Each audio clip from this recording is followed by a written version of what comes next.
हाँ.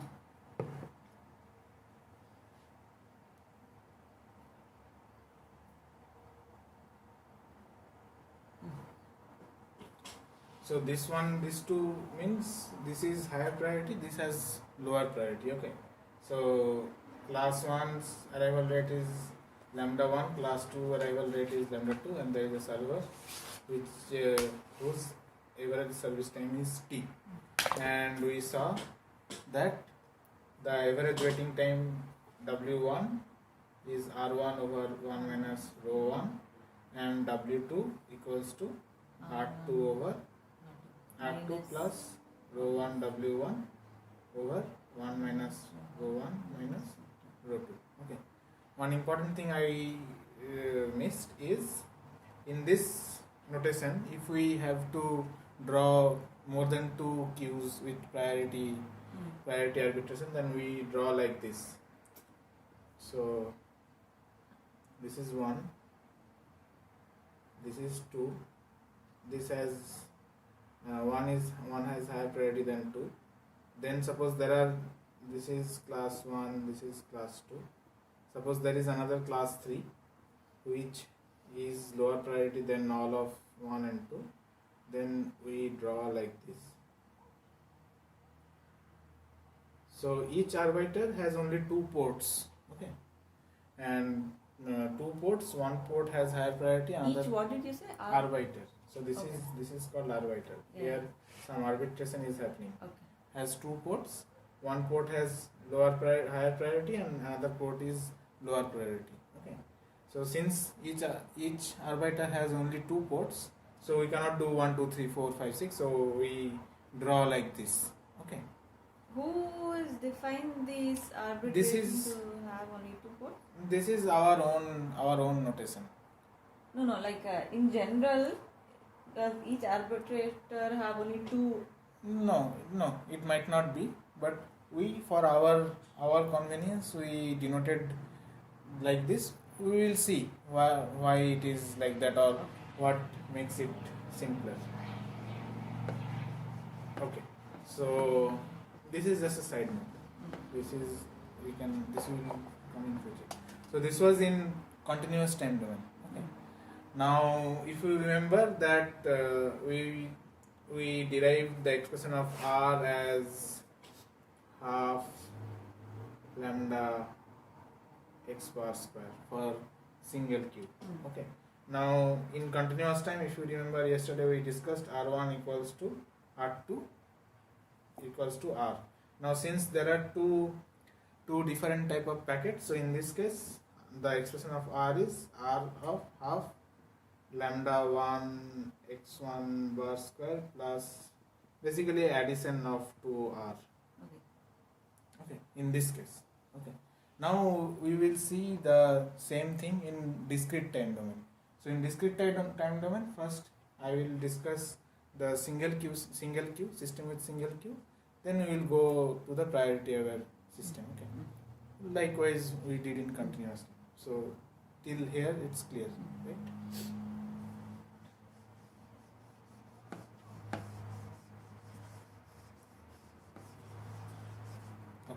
I will keep this aside because anyway we will need later. So this is a server with average service time. Can you quickly give me that R is equals to 1 by half lambda x square recap? Okay, let's see the discrete time. When we will discuss the discrete time, maybe you will remember the continuous time also. Okay. Just that the photo is in the phone.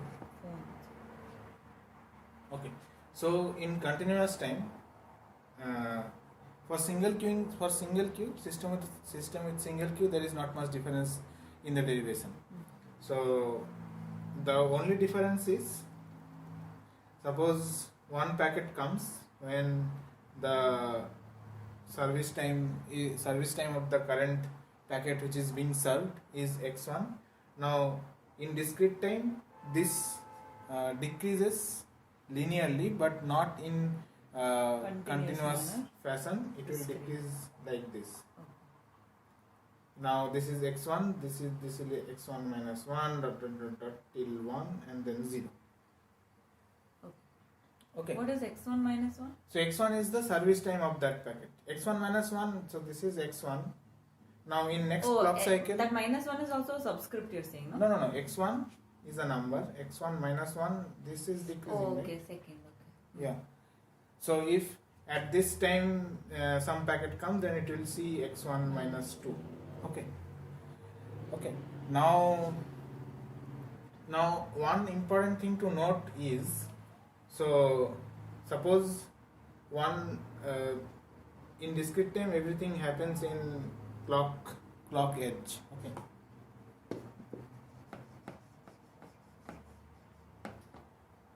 So I will suppose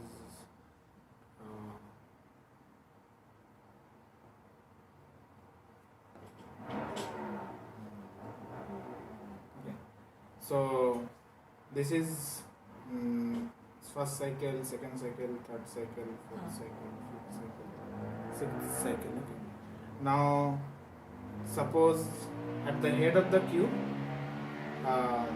one packet, and suppose in this case every transaction happens at the negative edge of the clock cycle. Negative edge means when this edge is coming, then something will happen. Okay. Now at this point, when the packet is there at the head of the queue, and suppose the server is free or server just became free, then when the next negative edge when it will get the next negative edge, then the processing will start. Okay. Suppose in this case, for this particular packet, suppose t equals to 3. T equals to 3 means it will take 3 cycles, 3 negative for each packet. for this particular packet. Oh, okay. For other packet, it might be different. Okay. So suppose in this negative edge, it get admitted to the server. Then when it will release, so it will take this is 1 clock cycle, At 4 it this is 2 clock cycle, second clock cycle, this is 3rd clock cycle. So at this clock cycle this packet will be released from the server. from the server. Okay. Now here important thing to note is, so 1, 2, 3, right? Now suppose one new packet comes. Okay. Now if one new packet comes, The new packet comes into the queue. yeah, in the head of the queue. Head of the queue. New packet always come in the head of the queue. Okay. Now if the new packet comes at this clock cycle, Okay. then At 1. That the negative of 1. yes. So in the okay, one sec. Okay. In this negative edge of the 1, if that comes at this clock cycle, then after how many clock cycle it will get to the not Yeah. released, it will get to the server. Okay. When it will get to the server? At this particular clock cycle. Oh, sorry. I mean, No. when okay, sorry. There will be n number of packets. Actually, I am wrong. So suppose the packet came at this clock cycle. The new packet came at this clock cycle. So for that particular packet, what is the residual time? So residual. N plus 2. What is n? Number of packets in the queue. We are not counting that. No, I am asking what is the residual time, not the waiting time. 2. Two clock cycle, because the remaining service time here is 2. Yeah. Okay. So the remaining okay. Now if you remember how we derived the continuous time case. Okay. In similar way, we will derive the discrete time case, the residual time expression for discrete time queuing system. So if you remember what we did, we took in continuous time case, we took the area of the triangle. Okay. But in discrete time, what we will do? We will add these bars. Okay. So basically, if we do the similar way, 1 over t, I will I'll again remind you what is this thing. Summation I equals to 1 to m of t total, then inside again summation tau equals to 0 to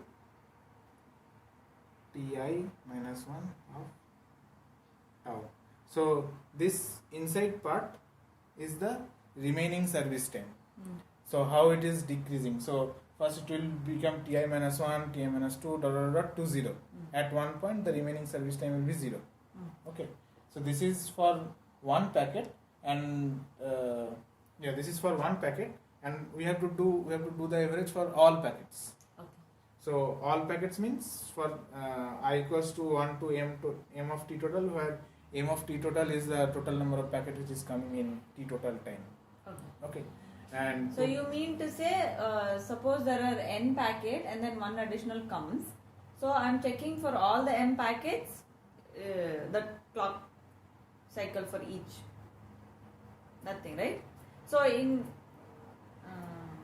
so whichever packet is getting served here, for all the packets we will be taking all possible residual time and then take the average just to get the average residual time. Did you get? No. So do you remember what is residual time? The definition of residual time. That time that's remaining for the server to finish processing that current packet that is in the server. Yes. So to get the average residual time, we have to check. Suppose you are measuring this waiting time for this time t total. T total is a sufficiently large value. Okay. Now in that t total time, there will be many packet which is being served in this server, right? Now all those packets have different service time, because service time is not constant. It is it follows some distribution, right? Now for some packet this is the service time, for some packet this is service time, and which will be decreasing like this, right? Suppose this packet, this was first packet, this was the second packet, this is m of t total last packet. Okay. Now for all these packets, the possible residual time is these bars. Okay, because if some new packet in this queue came at this point, then this is the residual time. If some new packet came at this time, then this is the residual time, and so on. Now we have to take all this. You have to take summation, or you have to take the contribution for each packet, and then we have to sum over all the packets. And then if we take the average over the whole time t total, then that is the average residual time. Okay. Yeah. So only difference between continuous time and discrete time is there is these discrete bars. That's why we are doing this summation. In continuous time, if you remember, there was integration. Yeah. That is the only difference between continuous time and discrete time for this single queue system. Okay.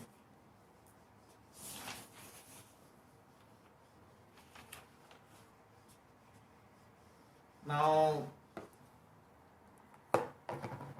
this is again simple algebra. 1 over t total summation I equals to 1 to m t total. This is so what is this summation? Tau equals to 0 to ti minus 1 tau. This is sum of consecutive integers. This will be tau. Sorry, this is ti minus 1 over 2. Okay. Then again we will do that same trick, multiply and divide by t total. We can take the half outside.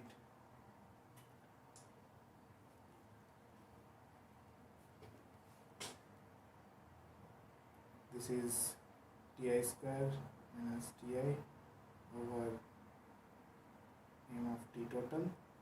So this is what? Lambda. Very good. And what is this? The So this is the second order moment. second order moment. And what is the other thing? This is the average. Summation I equals to 1 to MT total, Ti over MT total is just the average, right? So Yeah. sorry, there will be no I now. So in discrete time, this is the expression of residual term. No, I didn't understand how we get the minus of that part. So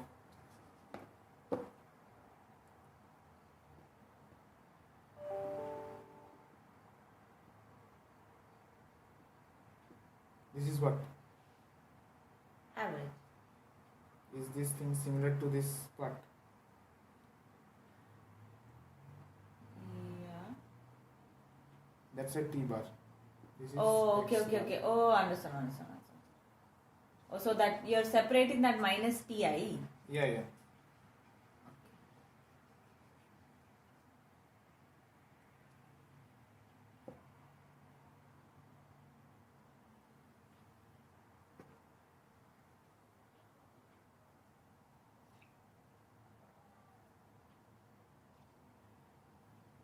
Wait, shouldn't it be Ti by M of T then? Which one? That minus T? This M is the total number of packets.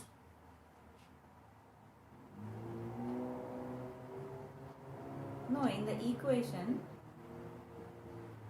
This is the average, you're right? splitting the M of T, no? What I understood is that whole, you're trying to make average, meaning you're trying to make it 0 to N. Okay, follow here.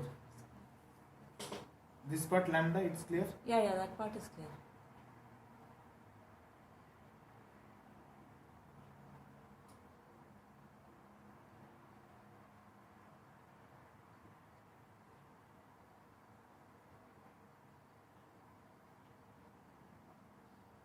Can I write this?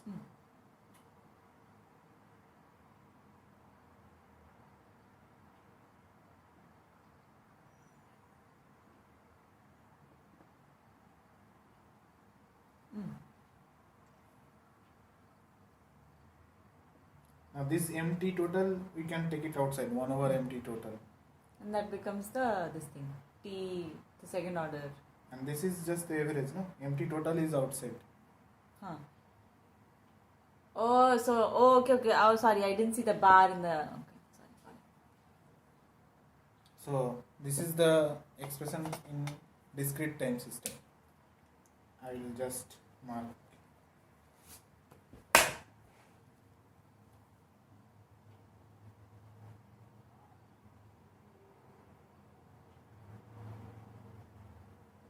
Okay. Now, if for geometric distribution,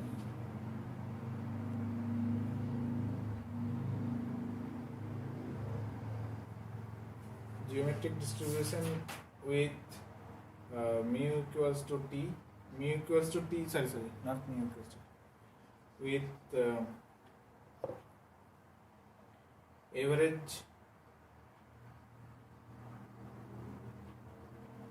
service time equals to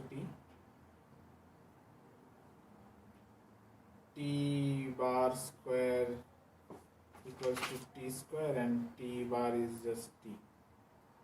So in that case, R will be half lambda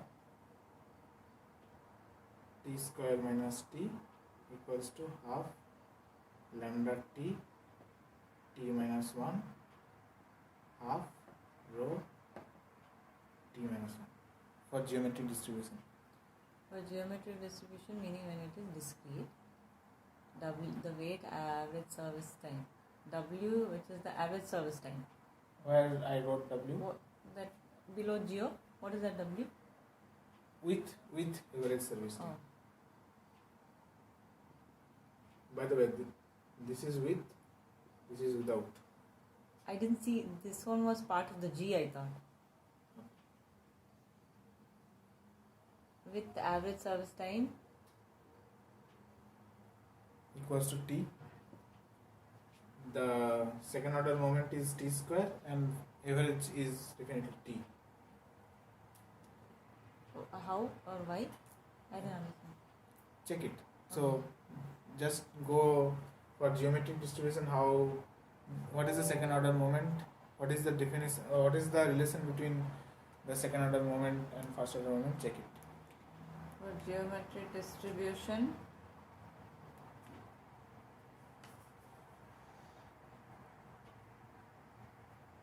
What should I check? The relation between. Yeah. For geometric distribution, what is the second order moment?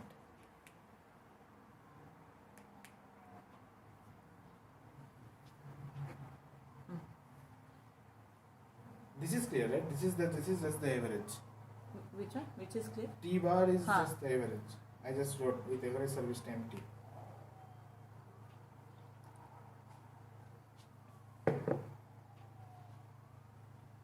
So R equals to half T bar square minus T is just T square minus T, Yeah, that substitution I understood. and then half rho T minus 1. So I should check how the T bar square is equals to T square and everything, no? Yes, yes. I can show you, but better you check. Okay, so now we got the residual time expression for discrete time queuing system. Should I erase it? Okay. Now, do you remember the relation between the average waiting time and the average residual time? Yeah, W is equals to R over 1 minus rho. Exactly. So, W equals to R over So let's set it straight. 1 minus rho. Maybe put it apart a little. So that it doesn't tilt out because it goes out of focus from the camera. R equals to 1 minus rho. Huh. So, if we substitute R, half rho T minus 1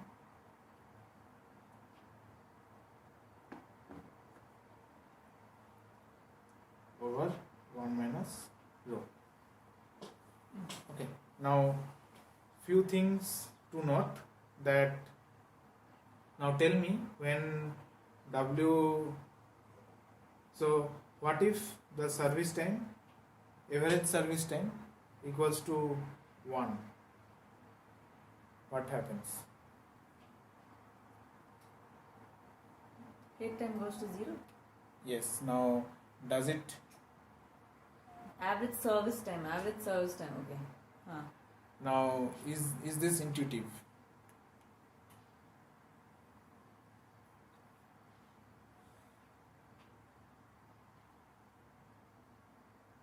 Yeah. Why?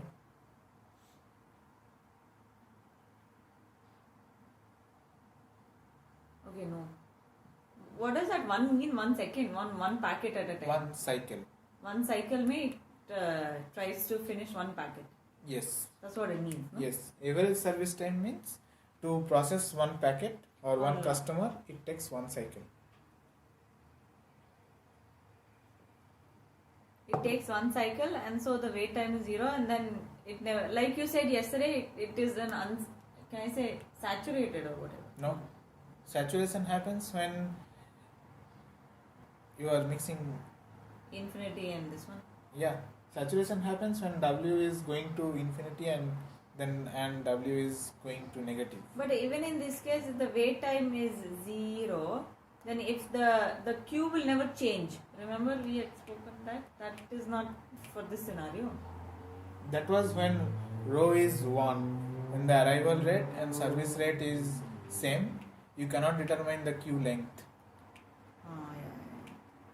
Then I think it is intuitive. Why? I mean, I don't know.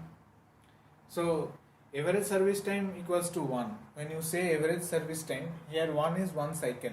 Okay. When you are saying average service time, so can it be more than 1? Yeah. Okay. Why? Because it's the average, so some might be more, some might be less. If it is less, then how it will be less?